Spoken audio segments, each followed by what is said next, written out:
காக்க காக்க கடந்த சில வாரங்களாக பெண்களின் மீது பாலியல் பலாத்காரங்கள் அதிகரித்துள்ளது கவலையளிக்கிறது. ஒரு பெண் சுகம் தருபவள் உண்மைதான். ஆனால் அந்த சுகத்தை அவளிடமிருந்து எப்படி பெற வேண்டும்? அவளை இம்சித்தா, அவள் இஷ்டப்படாமல் பறித்து கொள்வதா? அந்த சுகம் நிலையானதா, நிம்மதியானதா? இந்த குற்றங்களை செய்பவர் எந்த வயதினர், ஏன் செய்கின்றனர்? தன் உயிரை பற்றி கவலைப்படாமல், உடலை பற்றி கவலைப்படாமல், அடுத்தவர் மனதை பற்றி கவலைப்படாமல், அப்படி என்ன ஒரு வெறித்தனமான உணர்வு, ஆசை?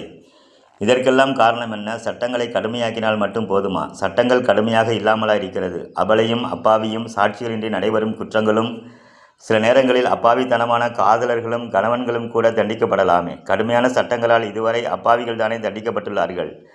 அதற்காக சட்டங்கள் தேவையில்லை என்பது கருத்தல்ல. சட்டங்களால் மட்டுமே திருத்த முடியாது என்பதே கூற்று.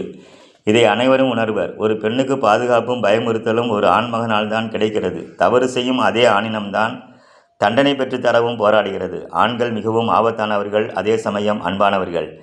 அதேபோல்தான் பெண்களும். இது இறைவனின் படைப்பு. 15 வயதில் பருவமை மீதிய ஆண்மகன் பருவ மங்கைகளை பார்க்கும் போதெல்லாம் ஆசைகள் ஏற்படுவது இயற்கை. இந்த இயற்பால உந்துதல் இல்லை என்றால் இன்று ஜனத்தொகை இவ்வளவு பெருகிறாது. உணவு பசியை போன்று இதுவும் ஒருவித உடல் பசி. ஆனால் அது அடக்கக்கூடிய பசி. அடைவதற்கு சில கட்டுப்பாடுகளை, ஒழுங்குமுறைகளை நம் முன்னோர்கள் ஏற்படுத்தி வைத்துள்ளார்கள். இதில் தவறு ஏற்படும் போது, இதை முறையாக கடைபிடிக்காத போது, அதை அடைய முற்படும் போது தன்னையும் பிறரையும் அழித்து விடுகிறான். தன்னை அழைக்க தெரியாதவன், பிறரை மதிக்க தெரியாதவன், இப்படிப்பட்டவர்கள் வாழ தகுதியற்றவர்கள், தண்டனைக்குரியவர்கள், தனிமைப்படுத்தப்பட வேண்டியவர்கள். கற்பழிப்பு என்பது ஒரு ஆசை, வெறி, காரணம் காமம். இந்த காம உணர்வு கட்டுப்படுத்தப்பட வேண்டியது, கட்டுப்படுத்தக்கூடியது. இதற்கு போதிய அறிவும் முறையான பயிற்சியும் ஏற்ற சூழலும் சமுதாயத்தால் இளம் தலைமுறையினருக்கு தரப்பட வேண்டும். கவர்ச்சி காட்ட விரும்பும், கட்டுப்பாட்டை விரும்பாத பெண்கள், காமத்தை தூண்டும் திரைப்படங்கள், மதியை மயக்கும் மது மற்றும் போதை வஸ்துகள், இவை கண்டிப்பாக ஒழிக்கப்பட வேண்டும். வருமானம் வருகிறது என்பதற்காக அரசோ தனி மனிதனோ ஒரு குழுவோ இதை வளர்த்தால் பெற்ற மகளை விபச்சாரத்தில் தள்ளி பிழைப்பு நடத்தும் பெற்றோருக்கு சமம். தயவுசெய்து அரசே மதுக்கடைகளை மூடு, மனிதனே மதுவை நாடாதே. அது உனக்கு, உன் உடலுக்கு, உன் மனதுக்கு, உன் ஆன்மாவுக்கு எந்த விதத்தில் நன்மை செய்கிறது? விற்பனை இல்லையெனில் வியாபாரம் இல்லையே. அரசுக்கு பாடம் புகட்டு. பிரியமுள்ள பெண்மகளே, கட்டுப்பாடுகளை விரும்பு, கட்டுப்பாடுகளை மதி. கல்யாணத்துக்கு பின் காதலி, கட்டிக்கொண்டவனை காதலி.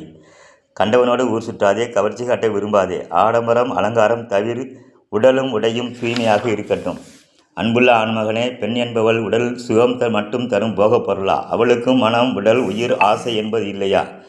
காதல் ஒரு நோய். காமத்தை அடக்கு, தலைவனாவாய். உணர்ச்சி அடக்கு, உன்னை உணர். உனக்குள் உள்ள ஆன்ம சக்தியை அறி. உயிரை விரயம் செய்யாதே. உன்னவளுக்காக காத்திரு, உன்னவளோடு உண்மையாயிரு. மனைவியை காதலி, மனைவியே காதலி. அன்புடன் அனவை சசிபான். 99422904